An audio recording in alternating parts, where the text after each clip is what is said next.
একটা জহুরবর মোয়া থানায় পারিস তাঙ্গা একটা এরিয়ার ভিতরে আইছি। একটা ফুলের বাগানের ভিতরে ঢুকছি এবং চারোচারে গাছও আছে, অনেক ধরনের ফুল গাছ। জায়গাটা খুবই সুন্দর লাগতেছে। যারা প্রবাসী ভাই ব্রাদার আশেপাশে আছেন, জায়গাটা আসতে পারেন, ঘুরতে পারেন। কিন্তু এখানে একটা জিনিসে আপনি ঘুরতে পারবেন, বেড়াতে পারবেন, কিন্তু কোনো গাছে বা ফুলে হাত দেওয়া যাবে না। হাত দিলে আপনার জরিমানা করা হইব।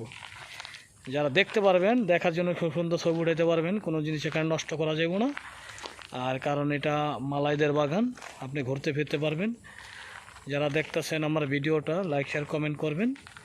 আশা করি আপনাদের বিনোদনের জন্য আমি অনেক জায়গায় জায়গায় যাই, যেখানে সুন্দর সুন্দর দৃশ্য আছে, সেটা তুলে ধরার চেষ্টা করি।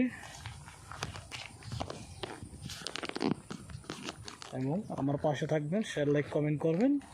গোল্ডেন কাজুর প্লেসে এখন চারে সাইডে প্রচুর পরিমাণ গাছ, গাছের সমারোহ। এই সমস্ত গাছের নাম আমি নিজেও জানি না কোনটা কী গাছ বলে মালয় ভাষায়। জায়গাটা খুবই সুন্দর লাগতেছে, আসতে পারেন আপনারা যারা আশেপাশে আছেন, ছুটির দিনে ঘোরাফেরা করতে পারেন। ভালো একটা জায়গা। সবাই ভালো থাকবেন, আবার দেখা হবে আপনাদের সাথে।